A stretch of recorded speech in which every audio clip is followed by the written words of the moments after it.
नमस्ते। क्या हो अगर मैं आपसे कहूं कि आधुनिक इतिहास के सबसे काले और दिल दहला देने वाले दिनों में से एक सिर्फ एक अचानक हुई त्रासदी नहीं थी, बल्कि एक ऐसी घटना थी जिससे पहले की चेतावनियों को या तो जानबूझकर अनदेखा किया गया या पूरी तरह से मिटा दिया गया। आज के इस एक्सप्लेनर में आपका स्वागत है। आज हम जलियांवाला बाग हत्याकांड से जुड़ी एक बहुत ही शक्तिशाली पंक्ति का गहराई से विश्लेषण करने जा रहे हैं। हम उन अनकही बातों, नज़रअंदाज किए गए रेड फ्लैग्स और उस बेहद ज़रूरी संदर्भ को उजागर करेंगे जिसे अक्सर इतिहास के पन्नों से गायब कर दिया जाता है। तो तैयार हो जाइए, क्योंकि ये एक ऐसी कहानी है जिसे सुना जाना बहुत ज़रूरी है। शुरुआत करने के लिए जरा इस सवाल पर गौर करते हैं। क्या इतिहास महज भुला दिया जाता है या उसे जानबूझकर पन्नों से मिटाया जाता है? ये सिर्फ एक सवाल नहीं है, बल्कि हमारे आज के इस पूरे विश्लेषण की नींव है। भूलना एक प्राकृतिक मानवीय प्रक्रिया लगती है, राइट? लेकिन मिटाने का मतलब है कि किसी ने एक सोची समझी साजिश रची है। हम ऐतिहासिक घटनाओं को कैसे याद रखते हैं, ये पूरी तरह से इस बात पर निर्भर करता है। आइए आगे बढ़ते हैं और सबसे पहले उस सटीक स्रोत सामग्री पर नजर डालते हैं जिसे आज हम अपने एनालिटिकल माइक्रोस्कोप के नीचे रखने वाले हैं। ये रहा वो सटीक अंश, मिटाई गई चेतावनियां, जलियांवाला बाग का अनदेखा सच। अंग्रेजी में इसे the erased warnings, the unseen truth of Jallianwala Bagh कहा गया है। ये कोई साधारण सा शीर्षक नहीं है। ये पढ़ते ही तुरंत आपको एहसास होगा कि जो इतिहास हमें आमतौर पर स्कूलों में पढ़ाया जाता है वो शायद अधूरा है। ये एक ऐसा शीर्षक है जो सीधा दावा करता है कि कुछ बहुत ज़रूरी छिपाया गया है। दिलचस्प बात यह है कि अंग्रेजी के मूल शीर्षक में महज 11 शब्द हैं, सिर्फ 11। लेकिन ये 11 शब्द अपने आप में इतिहास लेखन का इतना बड़ा वजन रखते हैं कि ये एक बहुत ही सावधानीपूर्वक किए गए विश्लेषण की मांग करते हैं। एक एक शब्द चीख चीख कर कह रहा है कि इन चंद शब्दों के पीछे कितनी बड़ी सच्चाई है जिसे सामने आने से रोका गया। यहाँ तक कि इसमें इस्तेमाल किया गया विराम चिन्ह यानी पंक्चुएशन भी बहुत कुछ कहता है। इस शीर्षक के बीच में लगा ये कोलन देखिए, ये महज ग्रामर का हिस्सा नहीं है। ये एक धुरी के रूप में काम कर रहा है, एक पुल जो पहले हिस्से की कार्रवाई यानी चेतावनियों को मिटाने को सीधे दूसरे हिस्से के परिणाम यानी सच के छिपने से जोड़ रहा है। चलिए अब हम अपने पहले प्रमुख विषय की तरफ बढ़ते हैं और इस मिटाई गई चेतावनियां वाले हिस्से को थोड़ा और बारीकी से डिकोड करते हैं। यहाँ मिटाया गया या इरेज्ड शब्द का सीधा सा मतलब एक सक्रिय, जानबूझकर किए गए काम से है। इतिहास में थोड़ा पीछे चलें तो उस घटना से ठीक पहले ब्रिटिश सरकार ने रॉलेट एक्ट पारित किया था, जिससे बिना ट्रायल के किसी को भी जेल में डाला जा सकता था। पंजाब में, खासकर अमृतसर में, तनाव बहुत ज्यादा बढ़ चुका था, लेकिन उन शुरुआती चेतावनियों को दर्ज करके स्थिति संभालने के बजाय उन्हें सक्रिय रूप से दबा दिया गया। अब गायब चेतावनियां और मिटाई गई चेतावनियों के बीच का अर्थ समझें।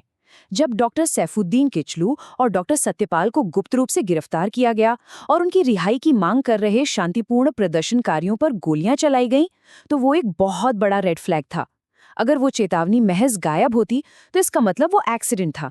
लेकिन मिटाई गई का मतलब है कि अधिकारियों ने जानबूझकर उस चेतावनी को इग्नोर किया और सैन्य बल का प्रयोग बढ़ा दिया। तो सबसे महत्वपूर्ण बात यह है कि ये शब्द रिकॉर्ड में जानबूझकर की गई हेरफेर की ओर इशारा करते हैं, और यहीं सबसे बड़ी मिटाई गई चेतावनी सामने आती है। जनरल डायर ने अमृतसर की कमान संभाली और सभाओं पर प्रतिबंध लगा दिया, लेकिन असली अनदेखा सच ये है कि उसने यह चेतावनी शहर के सिर्फ कुछ ही हिस्सों में पढ़वाई। ग्रामीण इलाकों को पूरी तरह से नजरअंदाज कर दिया गया।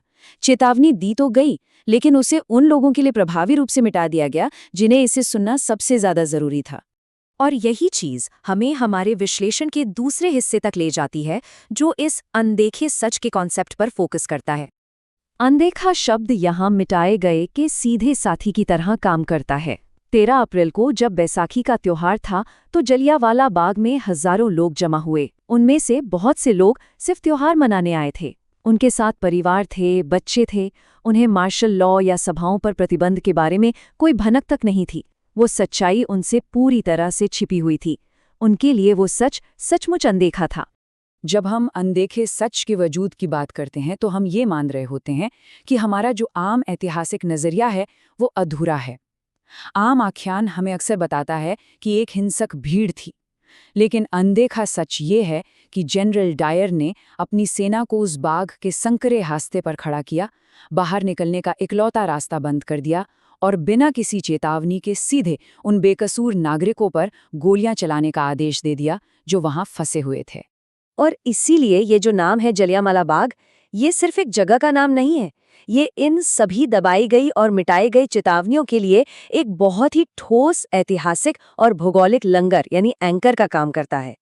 ये पाठ हवा में बातें नहीं कर रहा है, ये इन गहरे विचारों को इतिहास के उस परिभाषित और दर्दनाक पल से जोड़ रहा है जिसने पूरी दुनिया को हिला कर रख दिया था। चलिए अब हम अपने आखिरी भाग की तरफ चलते हैं और देखते हैं कि कैसे ये जानबूझकर चुने गए शब्द हमारी ऐतिहासिक स्मृति को हमेशा के लिए आकार देते हैं।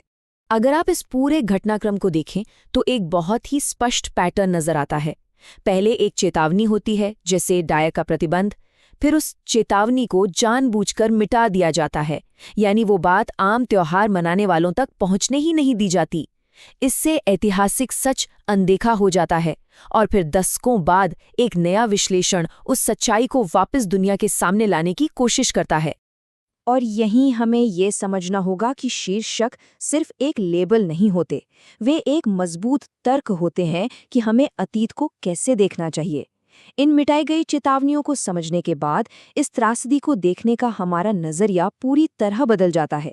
ये कोई अचानक हुआ दंगा नहीं था जो बेकाबू हो गया, ये एक ऐसा क्रूर कृत्य था जहां लोगों को पूरी तरह से अनजान रखा गया था और मासूम लोगों को बिना किसी चेतावनी के मार दिया गया। इस एक्सप्लेनेर के अंत में हम सब इस सवाल के साथ इस चर्चा को विराम देंगे कि कैसे ऐतिहासिक शीर्षकों की भाषा अतीत की हमारी समझ को हमेशा के लिए आकार देती है। इतिहास सिर्फ तारीखें याद रखना नहीं है, ये वास्तविक मानवीय कहानियों और उन अनदेखे सच को समझने के बारे में है ताकि हम उनसे कुछ सीख सकें। अगर इस एक्सप्लेनेर ने आपको जलियांवाला बाग के बारे में एक नया नजरिया दिया है तो इसे लाइक जरूर करें और चैनल को सब्सक्राइब करना ना भूलें। और हाँ, कमेंट्स में जरूर बताइएगा कि क्या आप जनसंहार से पहले चेतावनियों को इस तरह दबाए जाने के बारे में जानते थे। हम मिलेंगे अगले एक्सप्लेनेर में।